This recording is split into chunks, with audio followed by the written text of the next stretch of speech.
In today's video, we're going to take a look at how we can use an ice box or an ice table to determine equilibrium concentrations of our reactants and products given initial concentrations. So if we look at an example where this might take place, we see that we have a certain number of moles, and this is our old example of N-butane and isobutane. So a very simple example where you have one reactant and one product, and it will switch between one and the other until it reaches equilibrium. So a couple things we notice.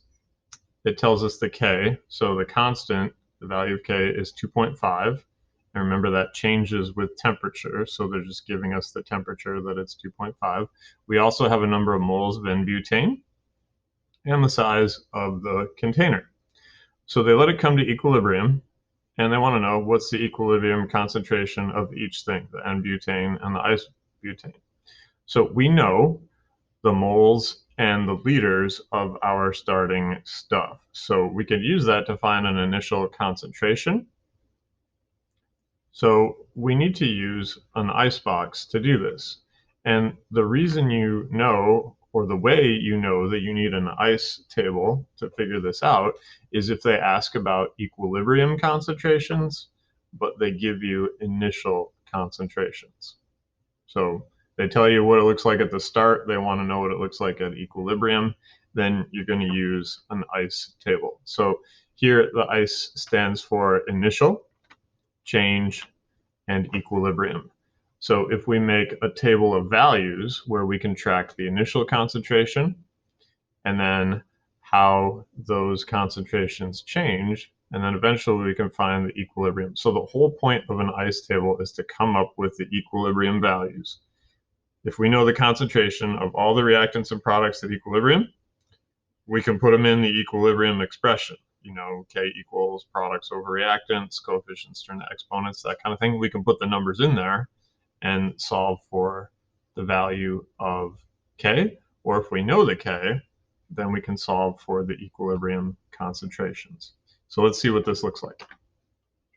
Here's our N-butane and isobutane in our balanced equation. And so the I row, the initial concentration, notice that when we have products, most of the time before the reaction even starts, the amount of product is going to be 0. And if you look at the concentration of the reactant, you see 0.034. Well, if you recall what we had before, you might be like, wait a minute, we didn't have a 0.034. Let's go back and look. We have 0.017 in half a liter. So remember, a concentration is a molarity. So we have to take the number of moles divided by the number of liters, and 0.017 divided by 0.5 dividing by half is the same as multiplying by 2, and that's where the 0.034 comes from. So moles per liter is what goes into the icebox. So that's what we put there. Now, we know that the concentration is going to change. Some of this N-butane is going to be consumed. It's going to turn into isobutane. We can't have the reverse reaction yet because there's no isobutane to revert back to N-butane. So the forward reaction is the only way it can go. This is going to get smaller, but we don't know how much smaller because we don't know where it's going to be at equilibrium. So the way we show an amount, and we don't know what it is a variable. So we're going to take away X amount of this. Now here's the thing, because this is a 1-to-1 ratio, in other words, every N-butane I use makes 1 isobutane. That means every time I use up X of this, I'm going to form X of the product. And so if we just combine our I row and our C row, our initial, here's what we started with, here's how much it changed, those two things combined together will give us our equilibrium row. And so when we have these equilibrium numbers, this is what we take and put into our equilibrium expression. This represents the amount of N-butane at equilibrium. This represents the amount of isobutane at equilibrium. So we can go put them into the equilibrium expression. They told us that the constant was 2.5. So we can feed those into the Kc expression. Here we have K equals products over reactants. This should be concentration here as well. And we said the isobutane was represented with the X. The N-butane was 0.034 minus X, and the K was 2.5. So if we just take this whole equation and solve it for X, then we'll get our answer. So you're going to have 2.5 times the quantity, 0.034 minus X. You're going to have to do some distributive property kind of stuff, but you can come up with the answer. So we'll have 2.5 times the quantity, 0.034 minus X equals X. And so you can do your 2.5 times your 0.034.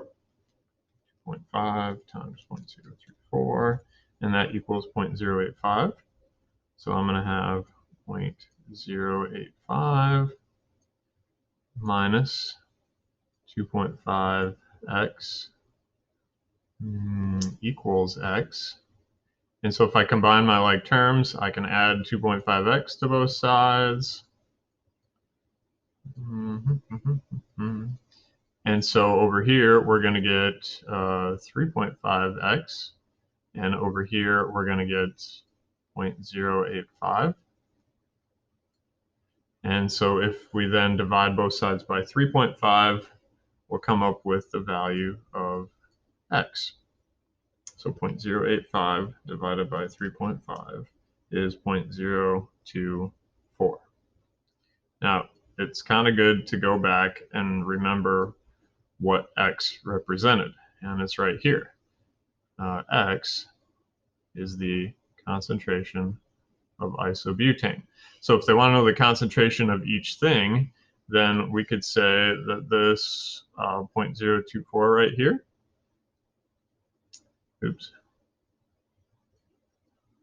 that's the concentration of the isobutane. That should be in my square brackets, not over here. And then if we do 0.034 minus X, that's the concentration of the N-butane.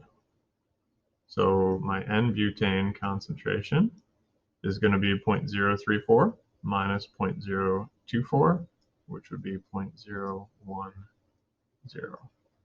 So there's our equilibrium concentration.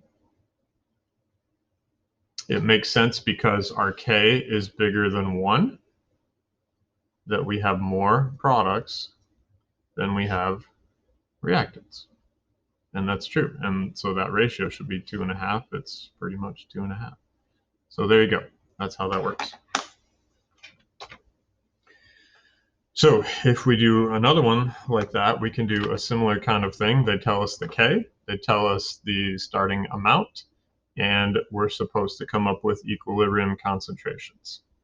So if we have our equation, we could write an equilibrium expression that goes with that. We know that K is going to be equal to the BR concentration squared over the BR2 concentration to the first. So the whole point of an icebox is to know what to put in this expression.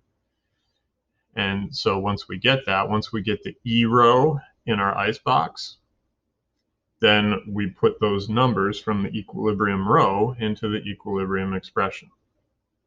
Now here, you'll notice that when things change, that for every 1 Br2, we get 2 bromines. So for every X of this that I use up, I make twice as much Br. So that's why we have to put a 2X here. And that our equilibrium row looks like this. If we take this equilibrium row then, and we put it into our equilibrium expression, we said 2X is the amount of Br, and 1 minus X is the amount of Br2. So we can put those into our equilibrium expression. It looks like this, and then we can solve. Now, this solution gets kind of ugly, because when you start to multiply this, you're going to see that what we have is actually a quadratic. So you would need to use the quadratic formula to solve this, but there is actually a shortcut you can take, and it depends on the values of K and your starting concentration. So here's the shortcut. If your starting concentration is way, way, way bigger than K, usually like 100 times, it's over 100 times bigger.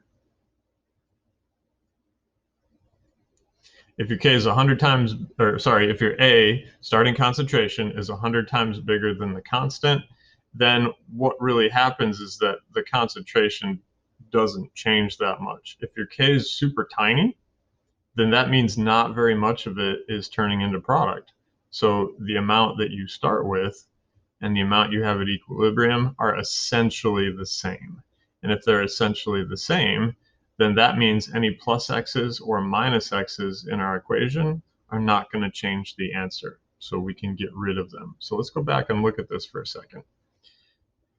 Because our K is a lot smaller than our starting concentration, here it's 0.0004, and our concentration is 1. So it's definitely 100 times bigger. What that means is we get to get rid of any plus x's or minus x's that we see. So that bottom minus x gets to go away, and that makes our problem a lot easier to solve, because now 4 times 10 to the minus 4th equals 4x squared, and then we can solve it that way. We just divide by 4, take the square root, and we can get our answer.